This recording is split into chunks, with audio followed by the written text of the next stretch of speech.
What if your very thoughts were a gift from a divine light?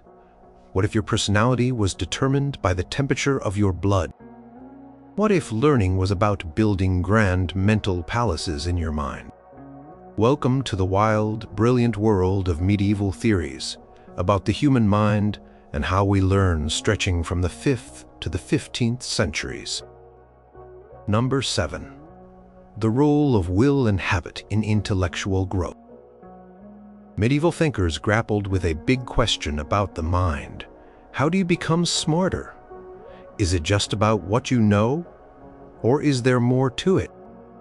Many scholars believed that simply stuffing your brain with facts was not enough. They saw the human mind not as a static container, but as a dynamic tool, constantly being shaped and improved by choices and repeated actions. This idea was deeply rooted in the works of ancient philosophers like Aristotle, whose concepts were carefully studied and integrated into Christian thought by figures like Thomas Aquinas. For these medieval minds, the intellect was not just a receiver of information. It was an active power, and like any power, it could be strengthened or weakened.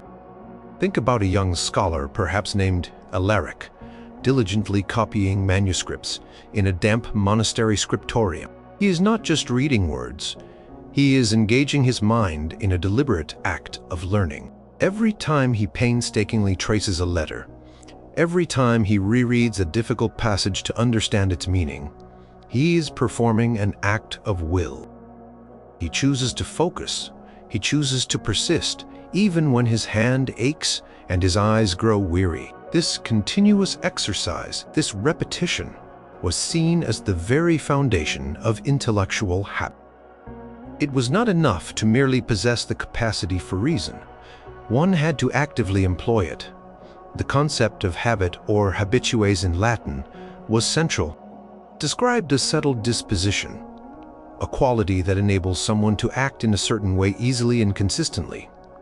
For intellect, this meant developing intellectual virtues. Just as a virtuous person consistently performs good moral actions, a person with intellectual virtues consistently thinks clearly, understands deeply, and reasons well. This wasn't automatic. It required discipline. Alaric's choice to spend hours poring over a commentary on Aristotle was not just about acquiring knowledge, but about shaping his mind itself. Each focused moment was like strengthening a mental muscle. Consider the role of the will here. The will was understood as the mind's power of choice, its ability to desire and move towards a perceived good. If understanding truth was a good, then the will had to direct the intellect towards it. A student might feel lazy, distracted by the chirping birds outside the window or the rumbling of their stomach.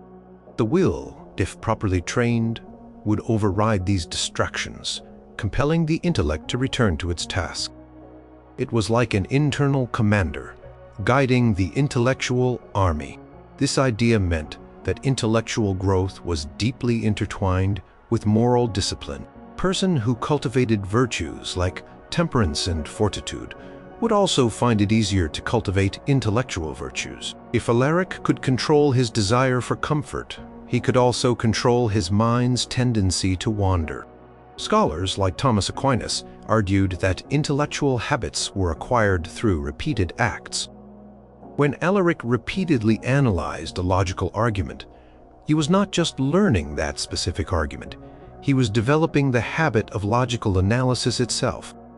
This habit made it easier for him to tackle new complex arguments in the future.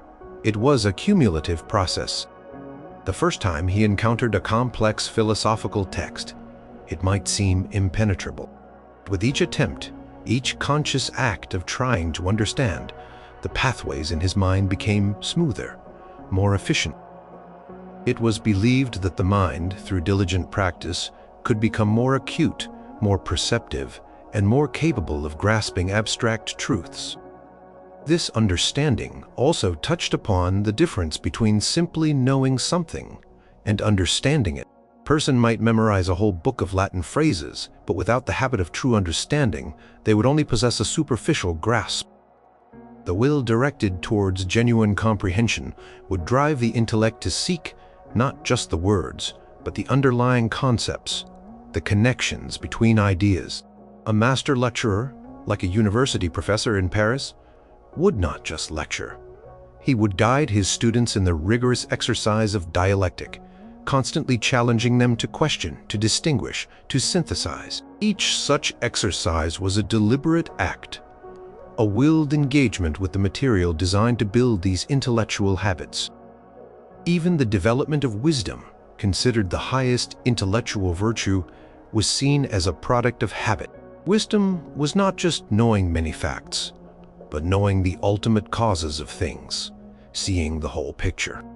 This level of understanding required a lifetime of dedicated study and contemplation, a constant turning of the mind towards the most profound truths. It was a habit of mind that was not simply learned, but grown, nurtured through persistent acts of intellectual inquiry. The medieval mind saw intellectual development as an active, morally charged journey, where a person's choices and their perseverance truly shaped the very fabric of their thought. Number 6. The art of memory. Building mind palaces. Imagine a medieval scholar, perhaps Brother Gregory, needing to recall a vast amount of information without access to books or scrolls in the moment. He might be preparing for a public debate, or composing a sermon, or simply needing to navigate complex legal precedents. How did he store all that knowledge in his head? This was where the art of memory, or ars memoriae, came in, a sophisticated set of techniques that turned the mind into a living archive, much like building grand, elaborate mental palaces. The foundational principle of this art was that memory works best with images and places. Abstract ideas are fleeting, but vivid, even bizarre. Images, especially when associated with a specific location, stick in the mind. So Brother Gregory would start by choosing a well-known building, perhaps his own monastery, or a familiar church, or even a detailed map of his hometown. This building became his memory palace. He would mentally walk through it, noting every room, every corner, every object within it. Each specific location within this mental building, a particular altar, a stained glass window, a dusty bookshelf in the library, a crack in the refectory wall, would become a locus, a placeholder for a piece of information. When he needed to remember a sequence of arguments for a debate, he would mentally place the first argument in the monastery's entrance, the second in the cloister courtyard, the third by the well, and so on. The key was to make the images representing the information striking and memorable. If the first argument was about the nature of God, he might imagine a colossal, radiant figure standing in the entrance, perhaps holding a flaming sword. The more unusual and emotionally charged the image, the more likely it was to be remembered. For example, if Brother Gregory needed to remember a list of virtues, faith, hope, charity, prudence, justice, fortitude, temperance, he might mentally walk through the abbey. In the main door, he would place a radiant figure representing faith, perhaps holding a cross. Moving into the cloister, he would see a youthful figure gazing upwards with outstretched arms for hope. In the chapter house, where decisions were made, he might envision a woman with a child in her arms, symbolizing charity. As he moved through the dormitory, the refectory, the scriptorium, he would encounter vivid, perhaps grotesque or humorous images, representing each virtue in its designated spot.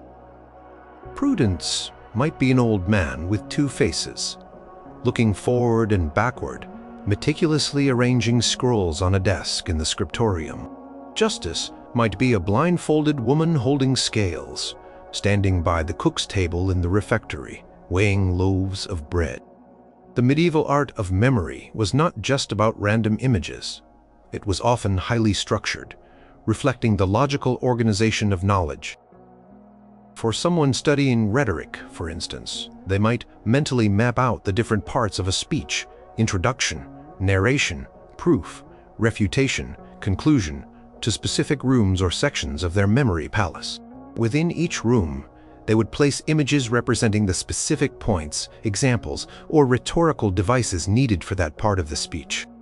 When it was time to deliver the speech, the orator would simply take a mental walk through their palace, retrieving each image and the information it represented in the correct order. This art was taught in universities and monasteries, and it was considered a vital skill for anyone dealing with large bodies of text or complex ideas. Think of a lawyer needing to recall intricate legal statutes, or a theologian recalling hundreds of biblical verses and their interpretations. Without reliable external storage like modern computers or extensive indexes, the mind itself had to become the primary repository. The more one practiced, the larger and more intricate one's mental palaces could become. Some advanced practitioners were said to have entire cities or even vast landscapes mapped out in their minds, with thousands of loci. The medieval memory arts were also linked to ethical and spiritual development. Some thinkers believed that by organizing knowledge effectively in the mind, one could also organize their thoughts and virtues more effectively, leading to a more orderly soul. It was not just a trick for remembering facts. It was a way of structuring the mind itself, creating clear pathways for thought and understanding. The creation of vivid, often fantastical images also engaged the imagination, a faculty considered crucial for both learning and spiritual contemplation. Brother Gregory, meticulously grafting his mental abbey with its strange inhabitants, was not just preparing for a debate. He was engaging in an intricate mental exercise that medieval scholars believed honed his intellectual powers. He was building his own internal library, a mental realm where every piece of knowledge had its designated, memorable place. Number 5. Humoral temperaments and their impact on learning. Go back to the medieval classroom, maybe a chilly hall in a university like Bologna or Paris. You would find students with wildly different personalities. One quick to anger, another prone to quiet sadness, a third always cheerful, a fourth slow and methodical. How did medieval thinkers explain these differences in temperament, and more importantly, how did they relate them to learning? They often turned to the ancient Greek concept of the four humors, a theory inherited from physicians like Hippocrates and Galen, which permeated medical and psychological understanding throughout the Middle Ages. This theory proposed that the human body contained four primary fluids, or humors: blood, yellow bile, black bile, and phlegm. The balance of these humors within an individual was believed to determine not only their physical health, but also their personality, emotional state, and even their intellectual disposition. An imbalance meant illness, and a particular predominance of one humor meant a specific temperament. And these temperaments had a direct bearing on how someone learned and interacted with knowledge. Let's meet our medieval students again through the lens of humoral theory. There is young Thomas, who is always lively, optimistic, and quick to grasp new concepts. He loves to debate. His thoughts flow freely, and he's easily excited by new ideas. Medieval physicians would say Thomas had a predominance of blood, making him sanguine. A sanguine student was seen as quick-witted and enthusiastic, but perhaps also a bit flighty, easily distracted, and not always thorough. They might pick up new languages quickly or excel in rhetoric, where quick thinking and expressive communication were valued. However, a teacher might note that Thomas needs constant engagement and might struggle with long, solitary study sessions or meticulous repetitive tasks like copying manuscripts. He thrives on interaction and novelty. Then there is Isabella, often thoughtful and melancholic. She might be quiet, preferring to sit in the corner of the scriptorium, meticulously poring over a text. She has a deep, reflective nature, sometimes prone to sadness or contemplation. Her deep focus, however, means she can delve into complex problems with great persistence. Medieval thinkers would say Isabella had a predominance of black bile, making her melancholic. A melancholic student was believed to be intelligent, serious, and contemplative, excellent at philosophy, mathematics, or detailed analysis. They were good at deep, long-term learning, and remembering intricate details. However, they might be slow to begin a task, prone to anxiety about their studies, and perhaps not as socially outgoing in group discussions or debates. They needed a quiet, stable environment to flourish. Across the room, Master Alcuin, a teacher, might be a choleric type. He is ambitious, energetic, and sometimes prone to sudden bursts of anger. He pushes his students hard, demanding rigorous argument and quick responses. He leads discussions with passion and doesn't tolerate sloppiness. He has a strong will and is driven by a desire for mastery. Medieval thinkers would identify him as having a predominance of yellow bile, making him choleric. Choleric individual was seen as ambitious, energetic, and highly focused, making them natural leaders or highly effective in subjects requiring strong assertion, quick decision-making, and intense study. They could drive themselves relentlessly to achieve intellectual goals. Their downside might be impatience with slower students, a tendency towards dogma, or a lack of empathy in intellectual debates. Finally, there is Brother Francis, calm, patient, and somewhat slow to rouse. He takes his time with everything, never rushing, never getting flustered. He might not be the quickest to answer, but his understanding once achieved is rock solid. He is generally good-natured and persistent. Medieval thinkers would say Francis had a predominance of phlegm, making him phlegmatic. A phlegmatic student was considered calm, steady, and patient, making them excellent at long-term, methodical learning. They might take longer to grasp concepts, but once they did, they remembered them thoroughly and accurately. They excelled in subjects requiring persistence and careful accumulation of knowledge like grammar or logic.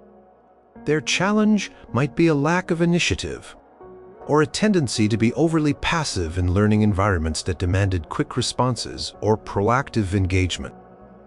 This humoral framework wasn't just a descriptive label. It had practical implications for teaching. A wise medieval tutor might try to balance a student's humors, perhaps recommending specific diets, exercises, or even atmospheric conditions to help improve their intellectual disposition. For a melancholic student, lively debates might be encouraged to stir their blood. For a sanguine one, quiet contemplation might be prescribed to settle their mind. The understanding was that the body and mind were intricately linked, and the very fluids flowing within a person influenced not just their health, but the very way they learned, reasoned, and understood the world around them.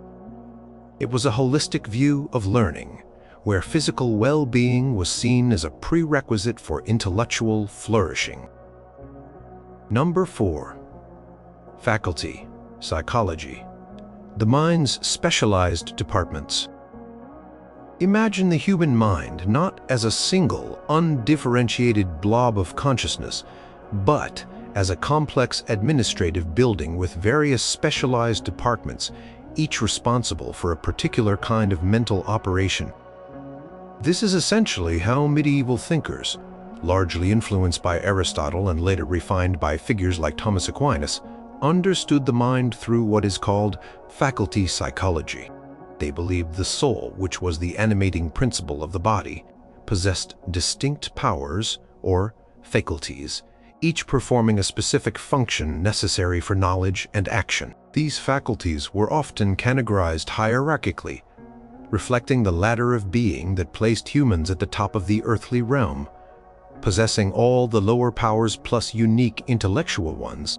At the lowest level were the vegetative faculties, common to all living things, including plants. These included powers like nutrition, growth, and reproduction.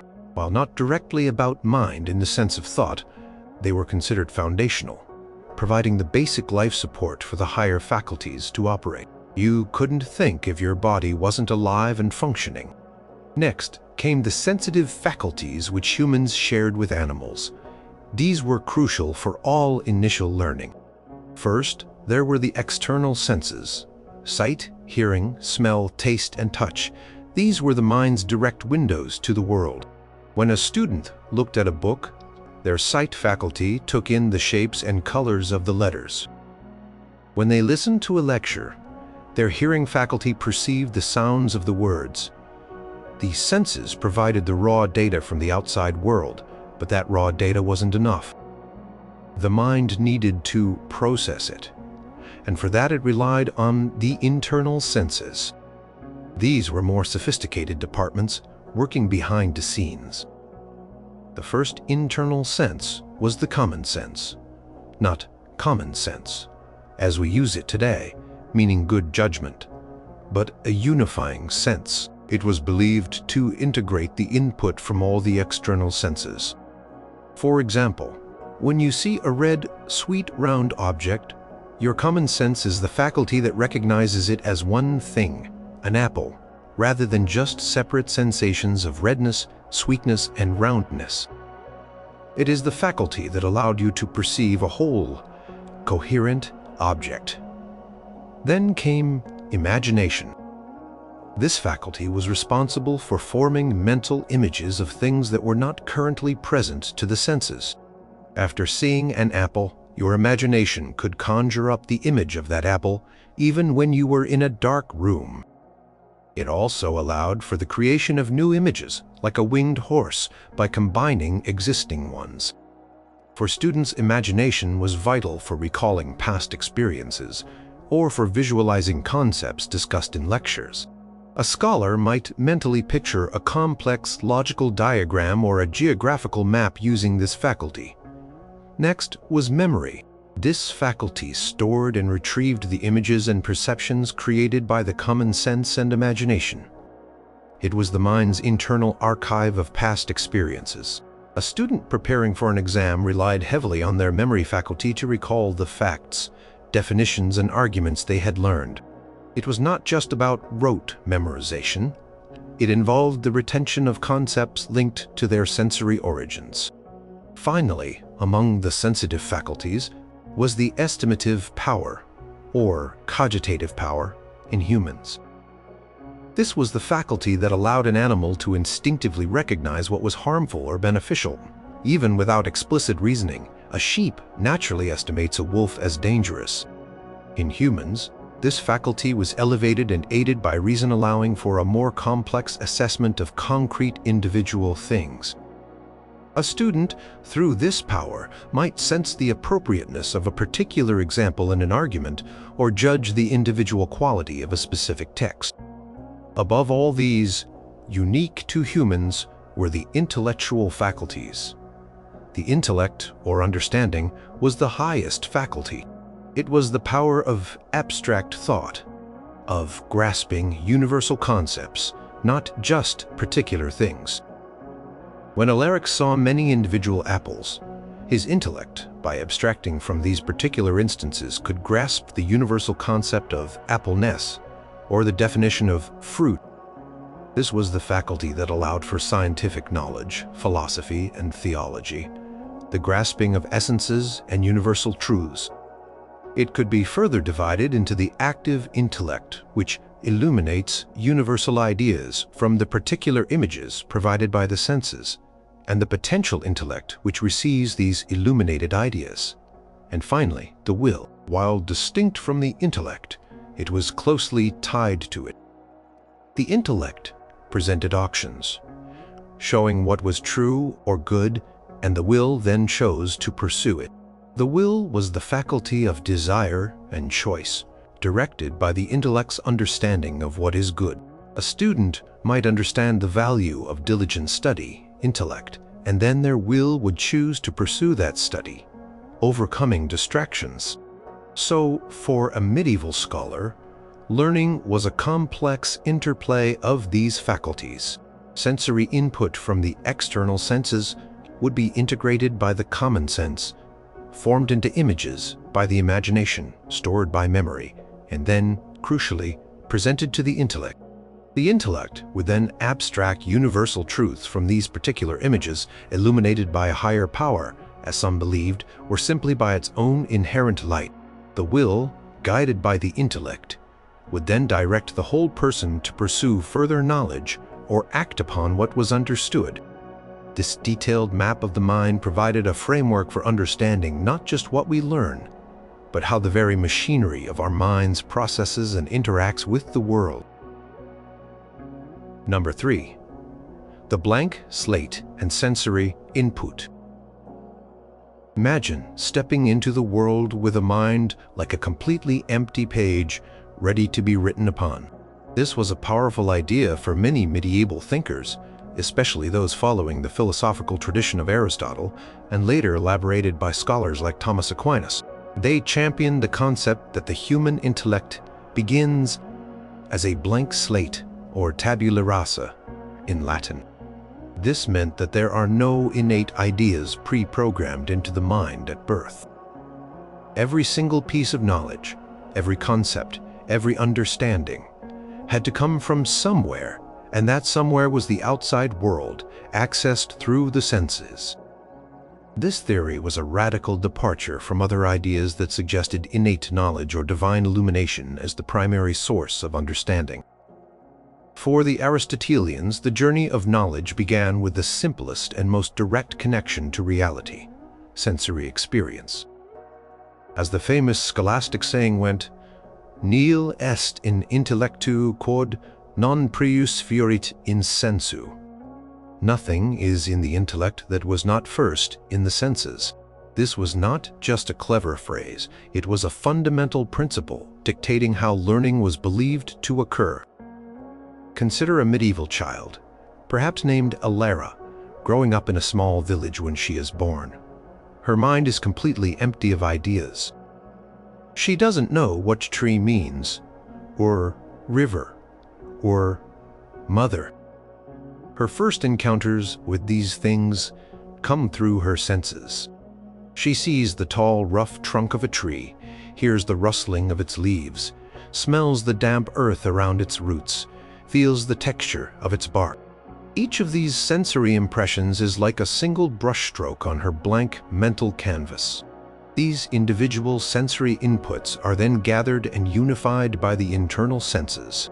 Her common sense combines the sight, sound, smell, and touch into a single coherent perception of this particular tree.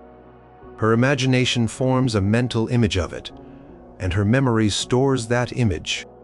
She sees many individual trees throughout her childhood, a gnarled oak by the road, a slender birch by the stream, an apple tree in the orchard.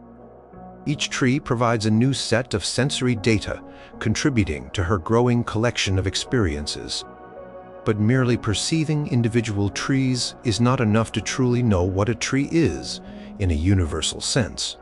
This is where the intellect comes in. For the blank slate theory, the intellect's role is not to discover pre-existing ideas, but to abstract universal concepts from the raw data of sensory experience.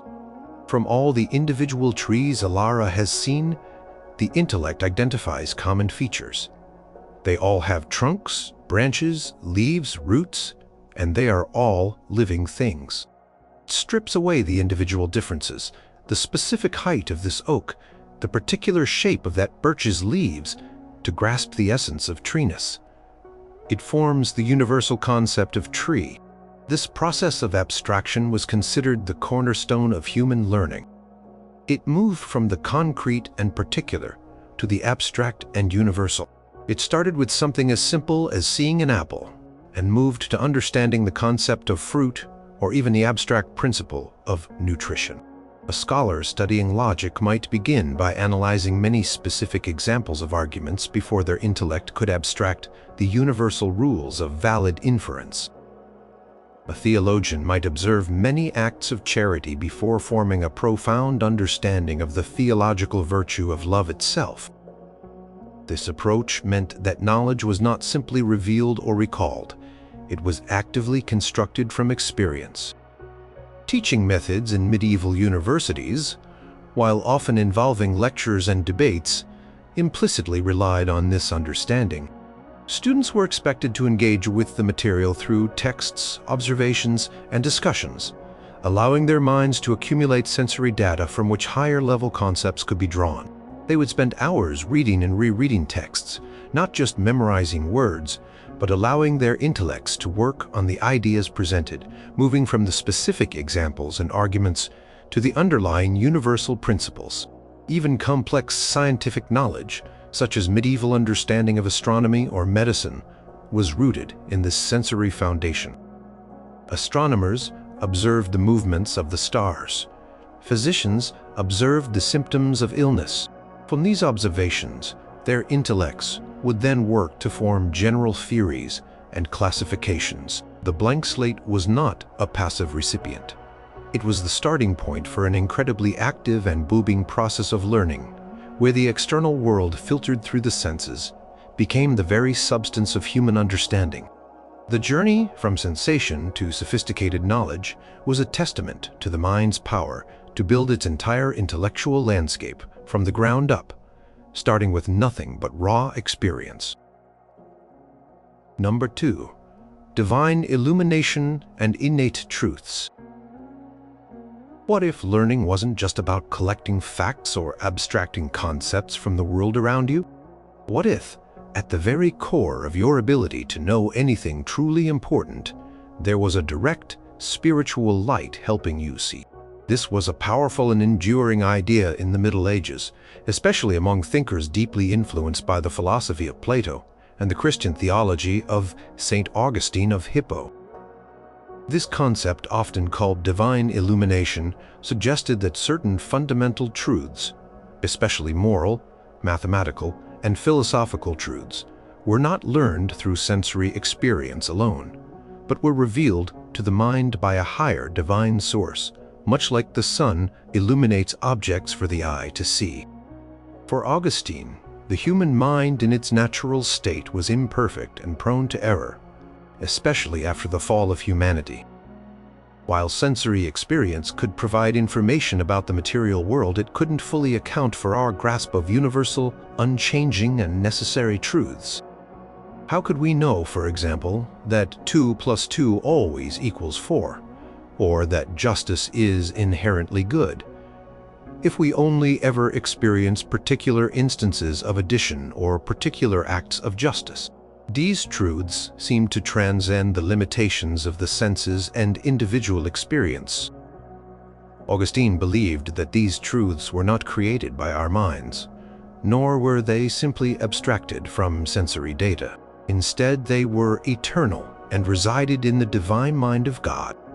When a human mind grasped such a truth, like the principle of non-contradiction, that something cannot be both true and false at the same time and in the same respect, or the eternal principles of beauty and goodness, it was because God, the ultimate source of all truth, was actively illuminating the human intellect. It was as if God shone a light directly into the soul, allowing it to perceive these intelligible realities. Consider a medieval student, perhaps young Eleanor, wrestling with a complex geometric proof. She might be looking at diagrams, listening to her tutor's explanations, and using her intellect to follow the steps. But for Augustinian thinkers, her ultimate grasp of the universal and necessary truth of the geometric theorem was not simply a result of her own reasoning power, nor of her sensory perception of lines and angles. It was because the eternal truths of mathematics residing in the mind of God were made accessible to her intellect by divine illumination. It was a moment of intellectual clarity, almost a spiritual insight, where the truth suddenly shone in her mind. This illumination was not some mystical vision or a direct revelation of God's secrets, like prophets receive. Rather, it was seen as a constant, natural operation of the divine light, making it possible for ordinary human reason to function and to recognize fundamental truths.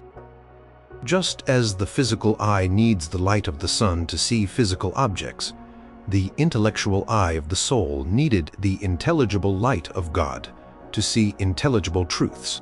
Without this divine light, the mind would remain in darkness, unable to grasp anything beyond fleeting sensory impressions.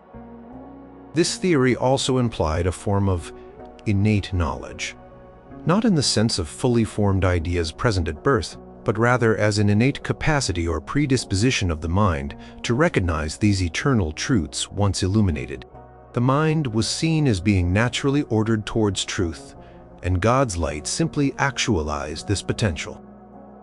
It was like having the seed of knowledge within, waiting for the right conditions, the divine sun to sprout and flourish. The implications for learning were profound. It meant that true understanding was not merely an accumulation of facts, but a participation in divine truth. Education was therefore not just about training the senses or abstracting from experience. It was also about purifying the soul, cultivating a virtuous life, and turning the mind towards God, thereby making it more receptive to this divine light. A student who lived a disciplined, morally upright life, who engaged in prayer and contemplation, was believed to be more likely to achieve deeper intellectual insights, as their soul was better prepared to receive the illumination. When a medieval philosopher like Anselm of Canterbury famously said, "Faith seeking understanding, fides quaerens intellectum," he was operating within this framework. Faith was seen as a necessary precursor, a turning of the soul towards God, which then allowed the intellect to gain a deeper understanding of theological truths, not through independent reasoning alone, but through the divine light that illuminated those truths. So, while other theories focused on the empirical journey of knowledge, the concept of divine illumination emphasized a spiritual, transcendent dimension to knowing, where the ultimate source of all true understanding was believed to be God Himself, actively enlightening the human mind. Number 1. The soul as the form of the body and the ladder of being. If you asked a medieval scholar, "What is the mind?" they wouldn't just point to the brain. Their answer would be much grander, tied to the very essence of life and being. For many, especially those following the philosophical tradition of Aristotle and later synthesized with Christian thought by thinkers like Thomas Aquinas, the human mind was understood as part of the soul, and the soul itself was intimately connected to the body. This wasn't about a ghost in the machine, but rather the soul as the very form of the body and a central rung on the ladder of being. Let's break down this idea, which shaped how they viewed everything from perception to ultimate knowledge. The soul, for these thinkers, was not just something in the body. It was what made the body alive, what gave it its specific nature and capabilities. It was the organizing principle, the life-giving essence. Imagine a statue. Its material is stone, but its form is the shape of a person. Without that form, it's just a pile of rock. Similarly, the body's material, flesh, bones, etc., without the soul's form, would just be inert matter. The soul made the body a living, sensing and thinking being. This idea meant that mental activities like seeing, feeling, remembering, and thinking were not separate from bodily processes, but were the functions of a living, ensouled body. When you saw something, it wasn't just your eye, a bodily organ, doing the work. It was your soul using the eye as its instrument. The mind, then, was not something distinct that happened to reside in the body. It was the very activity of the rational soul which animated and structured the body. This understanding was deeply integrated with the concept of the ladder of being, or scala naturae. Medieval thinkers believed that all creation was arranged in a hierarchy from the simplest, least perfect beings to the most complex and perfect. This ladder had distinct levels of life and soul. At the very bottom were inanimate objects like rocks and water. They had existence but no life. Above them were plants which possessed a vegetative soul. This soul gave them the powers of nutrition, growth, and reproduction. A tree didn't think or feel, but it was alive, it grew, and it produced seeds, all thanks to its vegetative soul. Higher up were animals, which possessed a sensitive soul in addition to the vegetative powers. The sensitive soul gave them the capacity for sensation, sight, hearing, touch, etc., and movement. An animal could see a predator, feel pain, and move away from danger. It could also have memory and imagination, allowing it to learn from experience. A dog, for instance, could learn to associate a bell with food at the very pinnacle of the earthly realm were humans. Humans possessed a rational soul, which included all the powers of the vegetative and sensitive souls, but also added the unique capacities for intellect and will. This meant that a human being could not only grow and feel and move, but they could also reason, abstract universal concepts, make conscious choices, and seek understanding of ultimate truths. This rational soul was believed to be immortal and distinct from the body in its operation, even though it was the body's form. So, when a medieval scholar pondered the human mind, they were thinking about the unique activities of the rational soul. When a student read a philosophical text, it was the intellect, a power of the rational soul, that allowed them to grasp universal concepts beyond the particular words on the page. When they felt sorrow or joy, it was their sensitive soul experiencing emotions through their body. But crucially, the human soul was understood as one unified entity encompassing all these powers. The rational soul absorbed and perfected the lower sensitive and vegetative functions. This means that learning was not just an abstract mental exercise. It was a holistic activity involving the entire person. The body, animated by the soul, provided the initial sensory data. The senses perceived the world. The imagination formed images, the memory stored them. But then, the intellect, a power of the rational soul, stepped in to abstract universal principles from these particular sensory experiences. It was the rational soul's ability to grasp essences, to understand what something truly was, that set human learning apart. A medieval theologian, like Thomas Aquinas, would emphasize that the soul's primary purpose was to know truth and to desire good. The human mind, as the faculty of the rational soul, was inherently oriented towards understanding God, the ultimate truth. So, for these thinkers, the mind was not just a tool for navigating the world. It was a fundamental aspect of one's being, intricately tied to the body, hierarchically superior to animal minds, and designed to ascend towards the highest knowledge, participating in the divine order of the universe. The very fact of your thought, your ability to understand, was seen as a profound reflection of your place on the magnificent ladder of being, a creature uniquely endowed with reason by the rational soul.